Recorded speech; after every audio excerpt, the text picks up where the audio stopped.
Okay, so let us begin with the topic vector addition. क्या बात कर रहे हो सर, हमें एडिशन भी सीखना पड़ेगा क्या? हाँ, क्योंकि आज के पहले दोस्तों आपने स्केलर का ऐड किया है, इसका स्केलर का, और अब हम वेक्टर को ऐड करना सीखेंगे।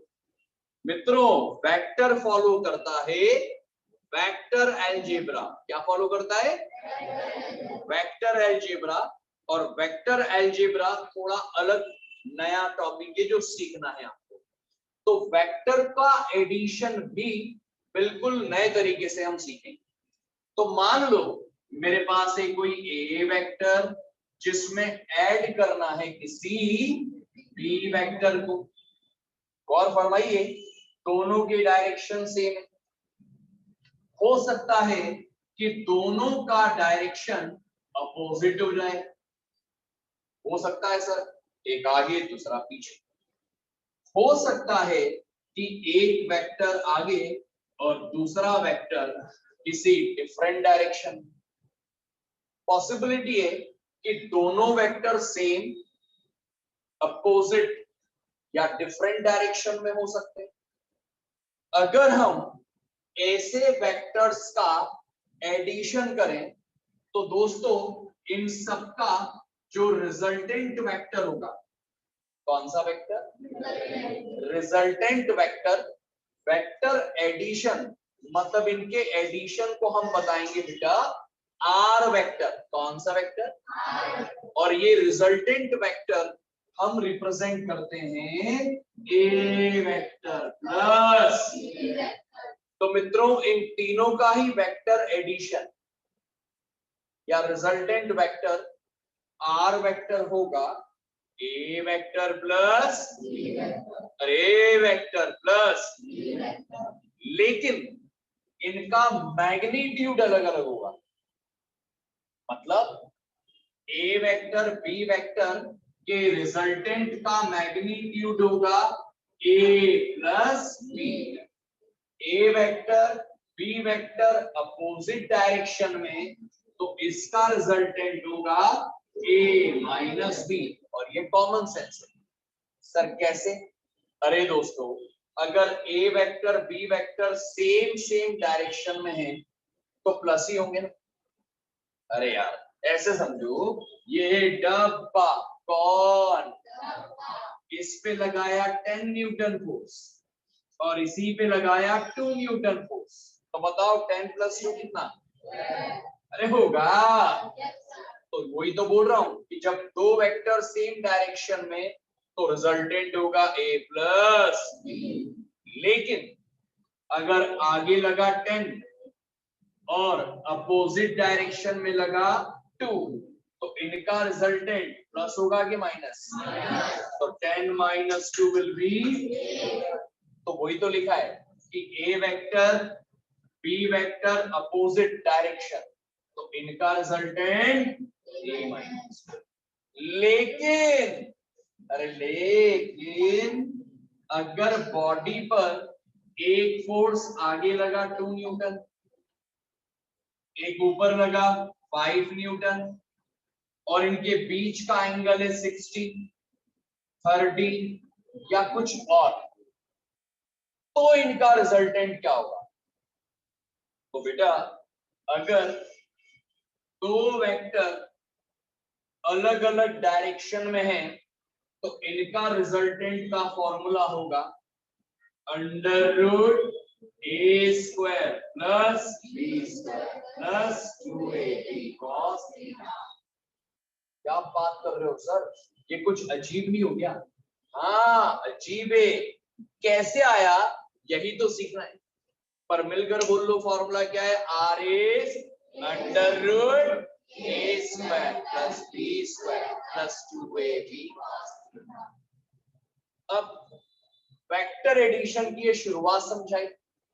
मैं क्या ज्ञान प्राप्त किया कि अगर दो वेक्टर किसी भी डायरेक्शन में हो, हमेशा रिजल्टेंट वेक्टर को क्या लिखेंगे मित्रों? ए वेक्टर प्लस बी वेक्टर। लेकिन इनका मैग्नीट्यूड तीनों बार अलग अलग, सेम डायरेक्शन में है तो प्लस, अपोजिट है तो माइनस, और डिफरेंट डायरेक्शन है तो ये अजीब वैल्यू कैसे आई। चलिए अब हम इसका प्रूफ सीखेंगे कैसे आए। लिखना कुछ नहीं है मित्रों, टॉपिक को आपको बहुत ही अच्छे से सीखना समझना है। पीडीएफ नोट्स में अवेलेबल हो जाएंगे सारे। अब ध्यान बोर्ड की तरफ। बेटा सबसे पहले वेक्टर एडिशन का इंपॉर्टेंट टॉपिक सीखेंगे, पैरेललोग्राम लॉ। कौन सा लॉ? अरे पैरेललोग्राम लॉ। सर कुछ अजीब नाम, कुछ अजीब सी चीज नहीं है? बिल्कुल नहीं है। अच्छा पहले लॉ को सीखने के एक कॉमन सेंस वाली बात सीखो। कौन सा सेंस? देखो अगर एक बॉडी पर एक फोर्स आगे लग रहा है, एक फोर्स इस तरफ लग रहा है, ध्यान पूरी तरह से बोर्ड पर। एक बॉडी पर एक फोर्स आगे लग रहा है, एक फोर्स इधर लग रहा है, तो जो रिजल्टेंट होगा, इन दोनों का जो रिजल्टेंट होगा वो किस डायरेक्शन में जाएगा, किस डायरेक्शन में जाएगा? तो बिल्कुल कॉमन सेंस है, एक फोर्स इधर लग रहा है, एक फोर्स इधर लग रहा है, तो इन दोनों का जो भी रिजल्टेंट होगा ना वो इनके बीच में कहीं होगा। कहाँ होगा? इनके बीच में। It's a very common sense, ये बीच में कहीं होगा। अब सीखते हैं पैरेललोग्राम लॉ। अगर ये है ए वेक्टर जिसमें ऐड करना है किसी बी वेक्टर को, तो ये लॉ कहता है कि आप अगर दो वेक्टर का रिजल्टेंट निकालना चाहते हो तो इन दोनों को आप पैरेललोग्राम की एडजेसेंट साइड लो। पैरेललोग्राम की adjacent sides low. Sir what do you mean by adjacent sides? मतलब बेटा इन दोनों वेक्टर को इस तरह से जोड़ो जिससे कि एक पैरेललोग्राम बन जाए और ये वेक्टर एडजेसेंट साइड्स बन जाए, पास पास वाली साइड्स बन जाए। बना पैरेललोग्राम। तो अगर दो वेक्टर का रिजल्टेंट निकालना है तो आप इन दोनों वेक्टर को पैरेललोग्राम की एडजेसेंट साइड्स ले लो, तो इस पैरेललोग्राम का डायगोनल जो कि इन दोनों के इस पॉइंट ऑफ इंटरसेक्शन से जाएगा, ये डायगोनल बताएगा resultant vector. Resultant vector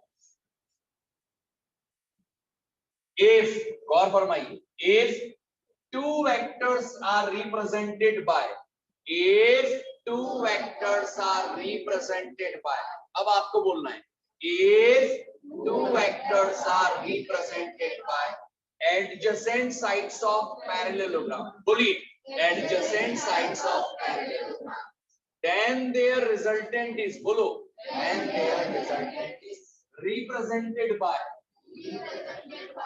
diagonal of parallelogram, diagonal of parallelogram passing through their point of intersection, passing through their point of intersection।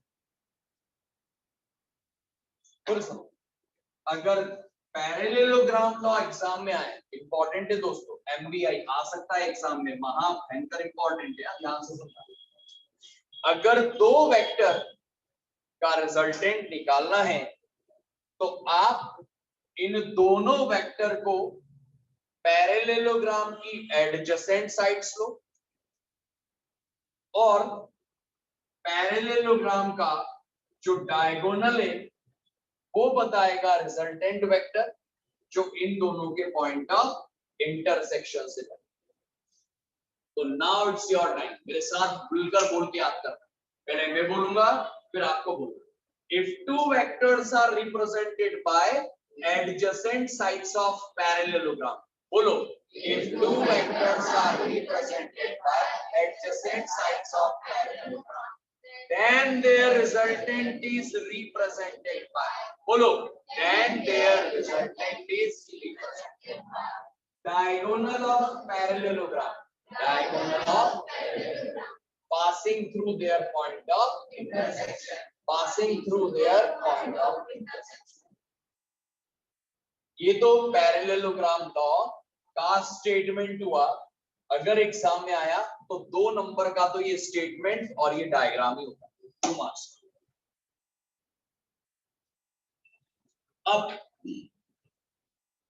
अब एग्जाम में ये क्वेश्चन 5 मार्क्स में आएगा। 2 नंबर का तो स्टेटमेंट और डायग्राम हुआ। अब इसके बाद हम निकालेंगे मैग्नीट्यूड ऑफ वेक्टर। क्या बोले sir? Magnitude of resultant vector. Resultant vector का मैग्नीट्यूड निकालूंगा मैं। सर ये क्या होता है और कैसे निकालते हैं? तो मित्रों अब मैं वापस से डायग्राम ड्रॉ करूंगा कान बोर्ड की तरफ। पैरेललोग्राम बनाऊंगा मैं, इसका नाम ए वेक्टर, इसका नाम बी वेक्टर, और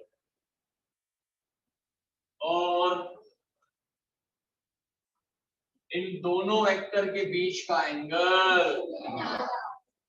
मेरा टारगेट ये है बेटा कि मैं इन दोनों का ये रिजल्टेंट वेक्टर जो दिख रहा है ना बेटा, यही होगा ना डायगोनल। मैं इस आर वेक्टर का मैग्नीट्यूड लाऊंगा under root A square plus B square plus 2ab cos। ये लाना चाहता हूं, ये टारगेट। कैसे लाएंगे सर आप? तो मैं बेटा उसके लिए ये पहले डायग्राम ड्रॉ करूंगा, फिर एक काम करेंगे, इसका नाम ओ पी क्यू आर तो यही है, एस नाम दे दो। अगर ये भी वेक्टर, तो हमने नाम सुना है इक्वल वेक्टर्स। वो वेक्टर इक्वल होते हैं जिनकी अपोजिट साइड्स इक्वल होती है। भाई इक्वल वेक्टर वो होते हैं जिनका मैग्नीट्यूड भी सेम और डायरेक्शन भी सेम। तो अगर इस डायरेक्शन में बी वेक्टर ये है तो इसी के सामने इसको भी मैं क्या मान लूं? बराबर होंगे बेटा ये दोनों। अब एक काम करो, आप इसको एक्सटेंड करो आगे और यहां से परपेंडिकुलर ड्रॉप करके इस एंगल को 90 बना दो और नाम ले लो इसका टी। अरे सर क्या आवश्यकता थी ये जुगाड़ लगाने की? बिना जुगाड़ के आंसर नहीं आएगा। सर क्यों? देखो दोस्तों, मुझे आर की वैल्यू निकालना है और आर की वैल्यू निकालने के लिए कोई रास्ता दिखाई नहीं दे रहा है, तो मैंने जुगाड़ लगाया कि क्यों ना अगर यहाँ राइट एंगल ट्रायंगल आ जाए। कौन सा ट्रायंगल? Right angle triangle. तो पाइथागोरस थ्योरम लगा सकते हैं। कौन सी थ्योरम? तो यार उसके लिए राइट एंगल ट्रायंगल बनना चाहिए ना। तो मैंने बेटा जुगाड़ लगाया कि इसको एक्सटेंड किया आगे और यहां से परपेंडिकुलर ड्रॉप कर दिया, ये बन गया 90। अब एक काम करो, पाइथागोरस थ्योरम लगाएं राइट एंगल ट्रायंगल में। बट एक प्रॉब्लम है यार बेटा।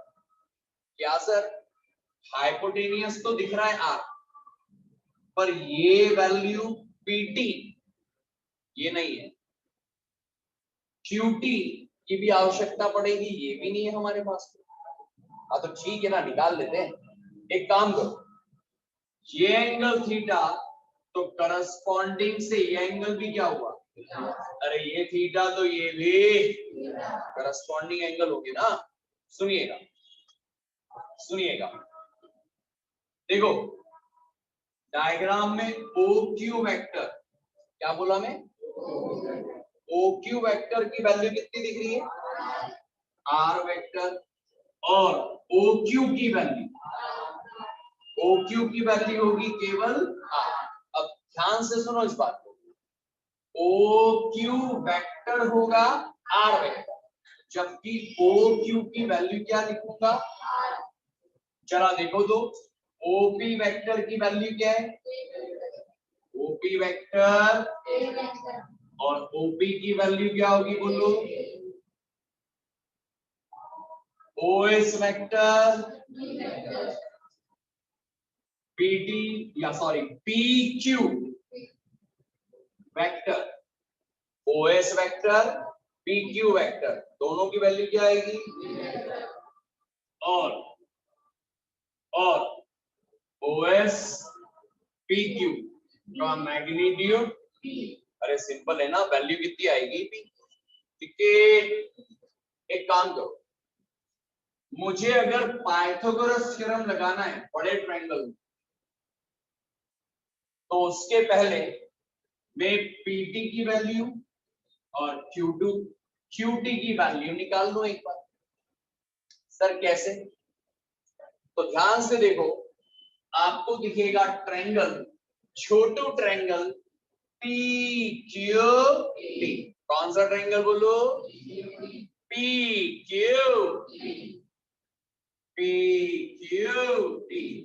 इस ट्रायंगल में cos थीटा अगर आपने, कौन सा थीटा?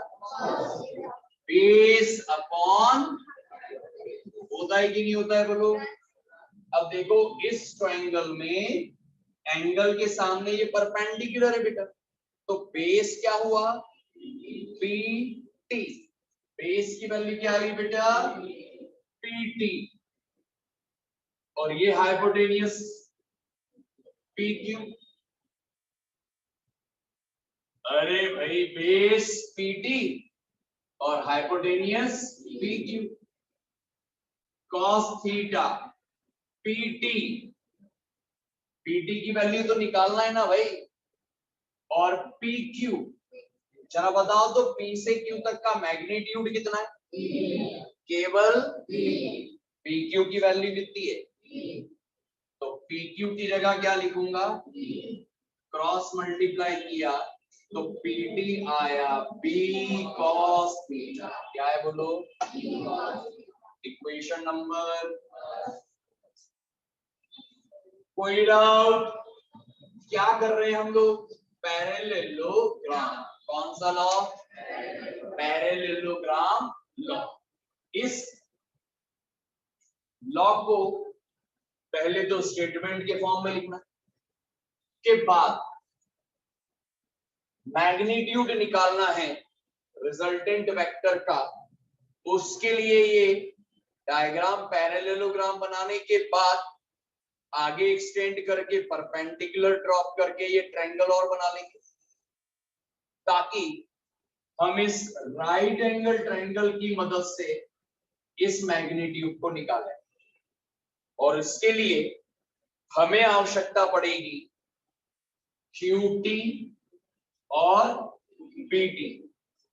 तो हमने, चूंकि ये एंगल थीटा, तो करस्पॉन्डिंग से ये एंगल भी थीटा लिया। और अब इस ट्रायंगल में हमने cos theta base upon hypotenuse से क्रॉस मल्टीप्लाई करके PT की वैल्यू मैं लिख देता हूं यहां, क्या निकाली? B cos theta. अब इसी तरह QT की वैल्यू भी निकालो। तो वही ट्रायंगल लो, पर इस बार आप cos थीटा लेने की बजाय sin थीटा ले लो, परपेंडिकुलर अपॉन हाइपोटेनियस होता है ना। देखो जरा, एंगल के सामने परपेंडिकुलर क्या हुआ? QT, अरे होगा, और हाइपोटेनियस मतलब PQ। तो sin theta, what is QT, ये निकालना है। एंड व्हाट इज PQ की वैल्यू क्या है बेटा?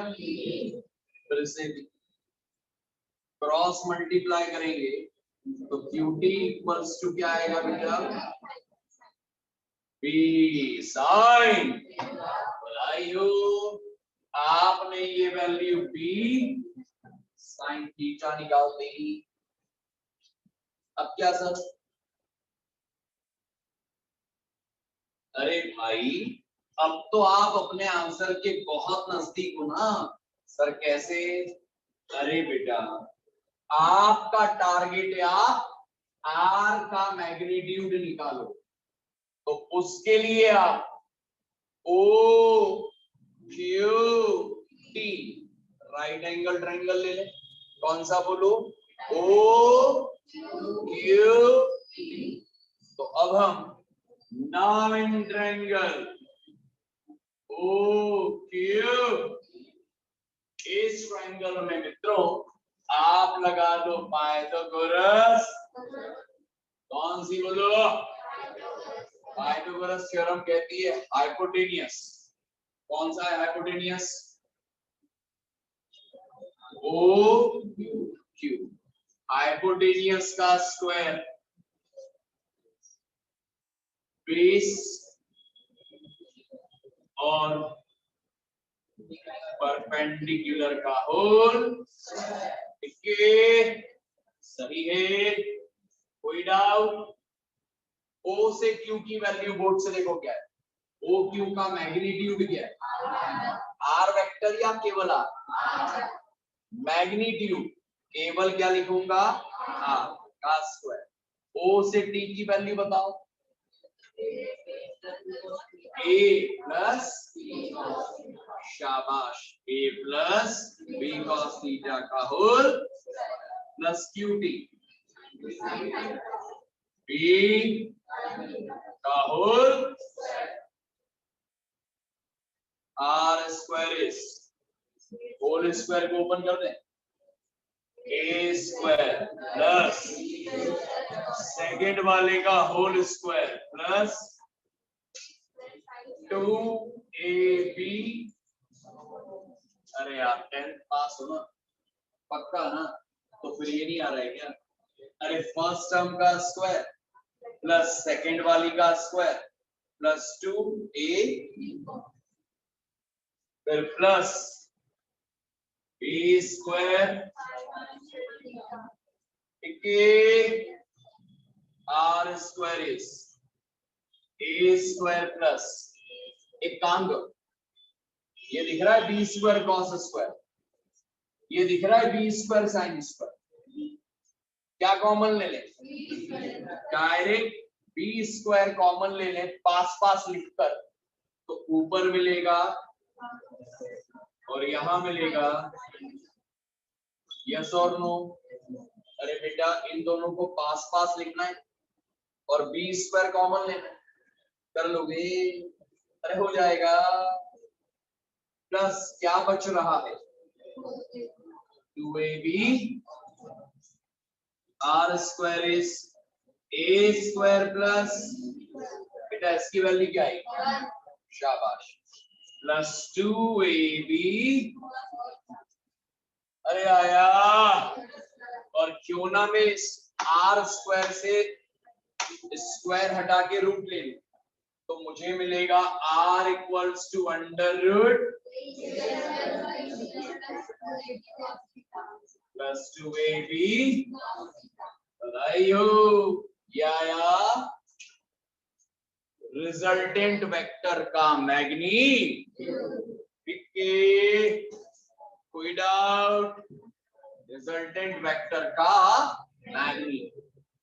एक काम और बाकी, इस रिजल्टेंट वेक्टर का डायरेक्शन निकालना। क्या निकालना है?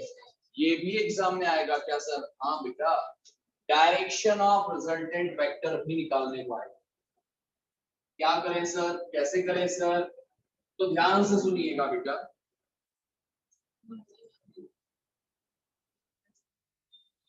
डायग्राम यही एक बार बनेगा, सब हेडिंग है डायरेक्शन ऑफ रिजल्टेंट वेक्टर। के लिए क्या करेंगे सर? ये होता क्या है ये बताओ। तो बेटा देखो, ये रिजल्टेंट वेक्टर है ना, ये ए वेक्टर के साथ ये एंगल बनाएगा ना भाई, इस एंगल को मान लो मैं बताऊं अल्फा, किससे? तो बेटा रिजल्टेंट वेक्टर इस ए वेक्टर से जो एंगल बनाएगा उसे बोलेंगे अल्फा। क्या बोल रहे हैं? अल्फा। और आपको डायरेक्शन का मतलब इसी अल्फा एंगल की वैल्यू को निकाल। अजीब है पर आसान है। रिजल्टेंट वेक्टर इस वेक्टर से जो एंगल बना रहा है ना अल्फा, यही आपको निकाल। सर कैसे? तो बेटा ध्यान से देखो, वही ट्रायंगल, वही कौन सा? ओ क्यू टी, बोलो कौन सा? में tan अल्फा निकाले। अरे यार सर कभी साइन निकालते, कभी कॉस, अब tan, ये क्या बात हुई? बेटा डायरेक्शन हमेशा बताते हैं tan से, केस से। तो tan अल्फा होता है परपेंडिकुलर अपॉन बेस। जल्दी बताओ मुझे परपेंडिकुलर की वैल्यू इस ट्रायंगल में क्या है बोलो? क्यूटी है ना, क्या वैल्यू है? बेस और बेस ओ से टी तक की टोटल वैल्यू होगी बेस, ये ए और ये, तो ए प्लस रेडी के, अरे पक्का। तो मित्रों tan अल्फा ही आया, बी से बी बट्टे बन जाएगा, कर मत देना कैंसिल, नालायक हो, ये प्लस में लिखा है, कैंसिल नहीं होगा, कैंसिल कर लो नालायक। ये किसके इक्वल है? tan alpha. और मेरा टारगेट था क्या निकालना? Angle alpha. तो एक नई बात सिखाने जा रहा हूं, मुझे नहीं पता आप में से किसको पता है नहीं पता है। tan अल्फा के इक्वल ये आ रहा है ना बेटा, तो अल्फा के इक्वल पता है क्या आएगा? ये जो tan है वो यहां इधर गया नीचे, नीचे से कहा जाएगा? तो tan इनवर्स क्या आएगा?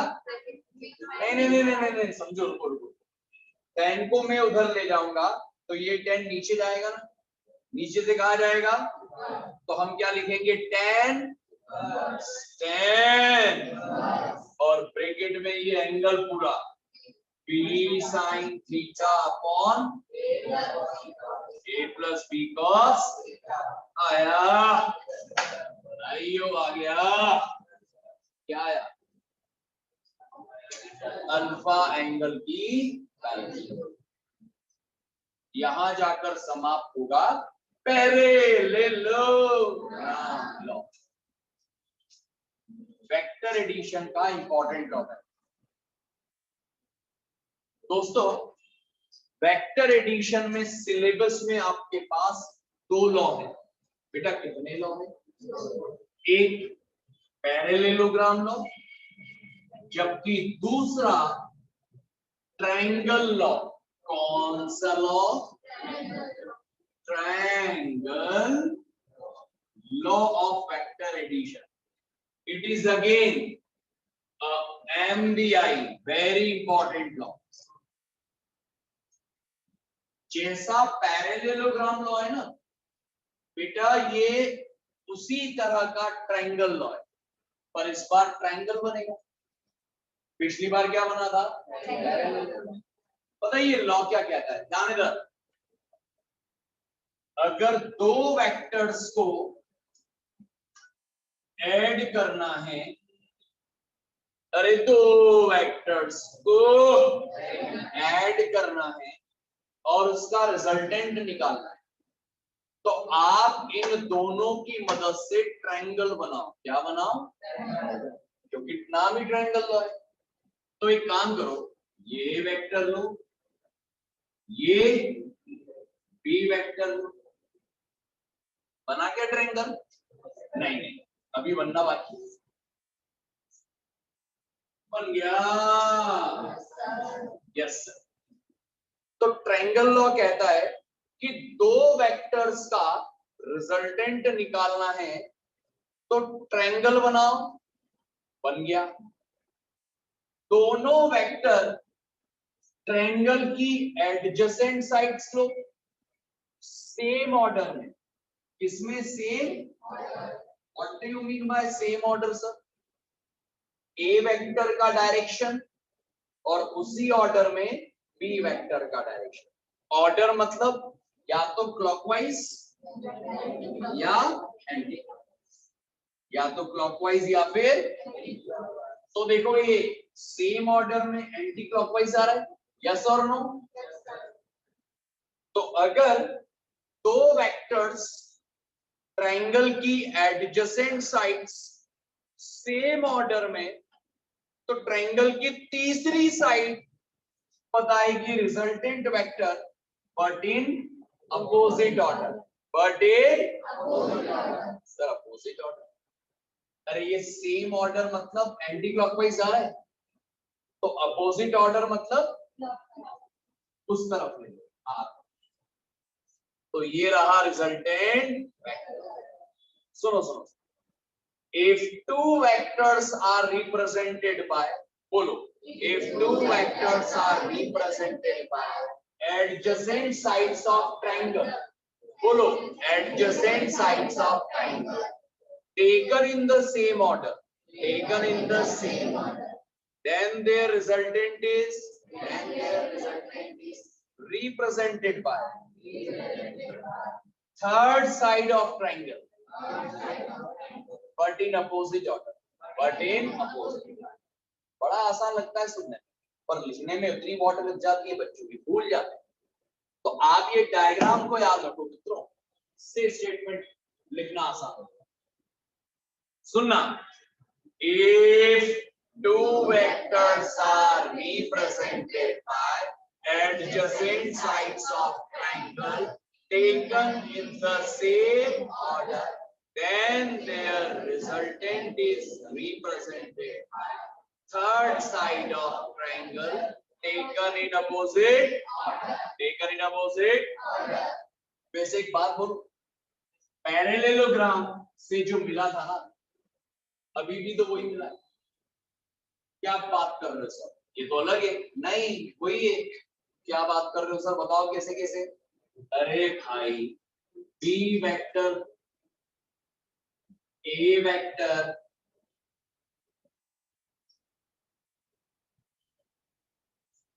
आया मेरा, दिख गया पैरेललोग्राम, बन गया वही लो, नहीं बना? अरे भाई ये और ये का रिजल्टेंट यही था ना, मतलब हमें मूर्ख बनाया गया है। लॉ तो वही है, आंसर भी वही आएगा, बस तरीका बदल दिया है। अरे डिक्के। तो मित्रों, अब हम क्या करेंगे पता है? ये स्टेटमेंट डायग्राम के बाद निकालेंगे मैग्नीट्यूड ऑफ, फिर से रिजल्टेंट, और पता है क्या करना है? वही जो पिछली बार की, जैसे डायग्राम बनाया,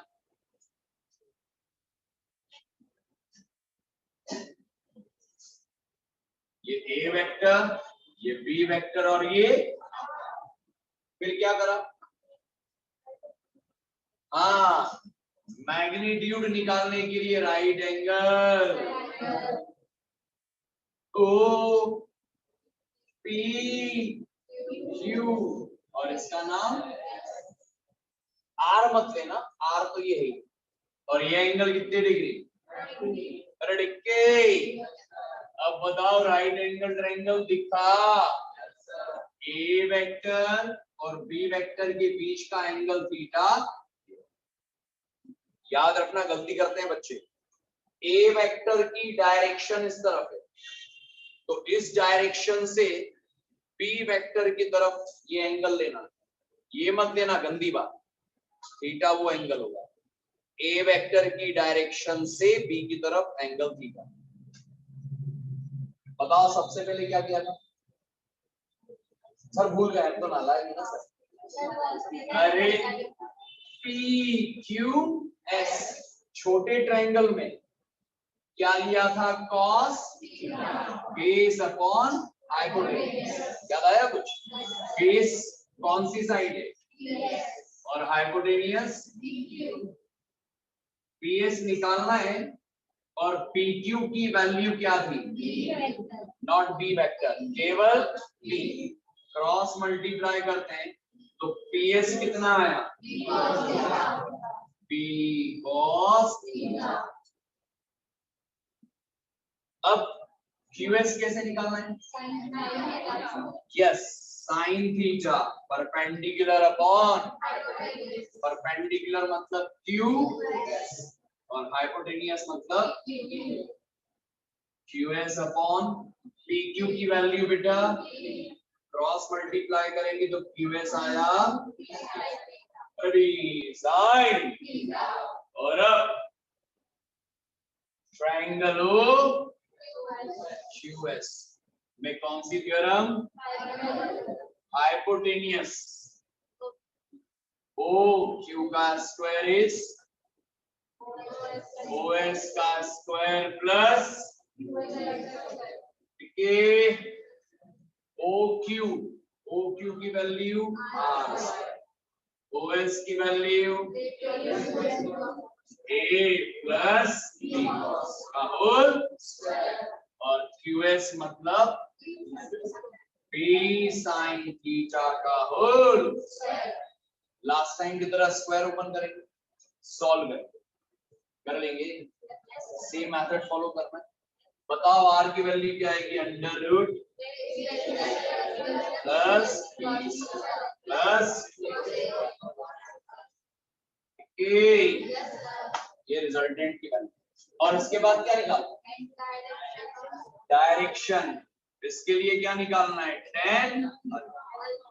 वापस से वही करना, पूरा एज इट इज डेरिवेशन, मतलब केवल स्टेटमेंट अलग है और प्रूफ एग्जैक्टली सेम। ठीक है, चलिए।